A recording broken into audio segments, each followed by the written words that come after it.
Good evening students. ഇന്ന് നമ്മൾ പറയുന്നത് DNA പാക്കേജിനെ കുറിച്ചുള്ള ഒരു ഭാഗമാണ്. ഫസ്റ്റായിട്ട് ഇത് യൂക്കാരിയോട്ട് സെല്ലിൽ എങ്ങനെയാണ് DNA പാക്ക് ചെയ്ത് വെച്ചിരിക്കുന്നതാണ് പറയാൻ പോകുന്നത്. ഫസ്റ്റായിട്ട് DNA നെഗറ്റീവായി ചാർജ് ആയിട്ടുള്ള DNA അത് സെല്ലിലുണ്ടാകും. ദെൻ അവിടെ ഹിസ്റ്റോൺസ് എന്ന് പറയുന്ന ബേസിക് പ്രോട്ടീൻസ് ആണ്. So basically like H2A, H2B, H3, H4, H1. Okay, ഇതെല്ലാം ഒന്നിച്ച് H2A എന്ന് പറയുന്നത് 2 പെയറായിട്ടുണ്ടാവും. അങ്ങനെ നിൽക്കുന്നത് അങ്ങനത്തെ 8 യൂണിറ്റിന് പറയുന്ന പേരാണ് ഹിസ്റ്റോൺ ഒക്ടാമർ എന്ന് പറയുന്നത്. ഇവിടെ നിങ്ങൾക്ക് കാണാം ഹിസ്റ്റോൺ ഒക്ടാമർ. ഇത് ഒന്നായിട്ട് എന്താണ് ഒരു വലിയ ഒരു ഹിസ്റ്റോൺ ഒക്ടാമർ ആയിട്ടാണ് കാണുന്നത്. ഇതിൽ ഓരോന്നും ബേസിക് അമിനോ പ്രോട്ടീനാണ്. ഓരോന്നിനും ഓരോ പേരുണ്ട്. H2A, H2B, then H3, H4.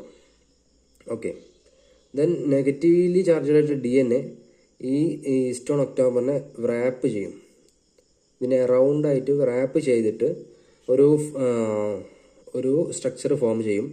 ഈ DNA negatively charge DNA wrap ചെയ്ത സ്റ്റോൺ റാപ്പ് ചെയ്ത ഈ ഫോമിനെ പറയുന്ന പേരാണ് ന്യൂക്ലിയോസോം എന്ന് പറയുന്നത്.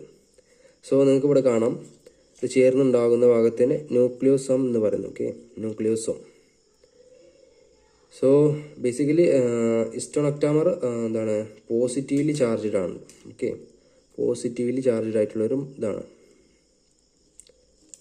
സോ ഇതിൻ്റെ പോസിറ്റീവ് ചാർജ് വരാൻ കാരണം ഇതിൽ റിച്ച് ആയിട്ടുള്ള ബേസിക് അമിനോ ആസിഡ് ആയിട്ടുള്ള ലൈസിൻ ആൻഡ് ആർജിനിൻ കാരണമാണ്. പിന്നെ അതിൽ പ്രധാനമായിട്ട് പറയുന്നത് ഈ ന്യൂക്ലിയോസോം ആയിട്ടുള്ള ഇത് ഒരുപാടുണ്ടാകും. ലൈക്ക് ഇതൊന്നായിട്ട് ചേർന്നിട്ട് ഒരു മുത്തുമാല പോലെ, അതായത് ബീഡ്സ് ഓൺ സ്ട്രിങ്. ഓക്കെ, നിങ്ങൾക്ക് കാണിച്ചു തരാം. ഇവിടെ കാണാം DNA ന്യൂക്ലിയോസോംസ് ഓരോന്നായിട്ട് കാണുന്നുണ്ട്. ഓക്കെ, DNA ഉണ്ട് അതിൽ.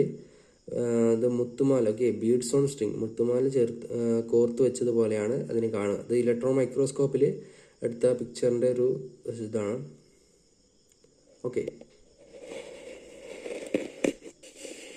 ഈ ന്യൂക്ലിയോസോം ഫർദർ ഫോം എന്ത് ചെയ്യും? ഈ ക്രോമാറ്റിനിൽ നമ്മൾ കണ്ട ഒരു ഇതാണ് ഈ ബീഡ്സ് ഓൺ സ്ട്രിങ്, മുത്തുമാല പോലെ കാണുന്നത്.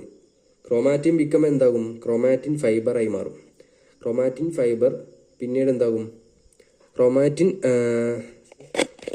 പിന്നീട് അത് ക്രോമസോമായി മാറും. ഓക്കെ, അത് പ്രോഫൈസിൻ്റെ തിരിന്ന് മെറ്റാഫൈസിലേക്ക് കിടക്കുമ്പോൾ അത് ബിക്കം ക്രോമസോമായിട്ട് മാറും. സോ ന്യൂക്ലിയോസോം DNA എങ്ങനെ പാക്കേജ് ചെയ്തതെന്ന് നിങ്ങൾക്ക് മനസ്സിലായെന്ന് ഞാൻ വിചാരിക്കുന്നു. പ്രോകാരിയോട്ട് സെല്ലിൽ ഇത് ശരിക്കും എന്താണ്, അതിൽ ന്യൂക്ലിയസ് ഇല്ലല്ലോ. അപ്പോൾ അതിൽ പോസിറ്റീവ് ചാർജ്, ഇതിന് പകരമായിട്ട് അവിടെ ന്യൂക്ലിയോയിഡ് പറഞ്ഞൊരു സെൽ ഭാഗമാണ് അവിടെ വരുന്നത്. അതിനെയാണ് DNA പോസിറ്റീവ് ചാർജുള്ള ന്യൂക്ലിയോയിഡിനെ DNA അവിടെയും ഇതുപോലെ ചെയ്യുന്നു. പക്ഷെ അവിടെ ഹിസ്റ്റോൺ ഇല്ല. Thank you.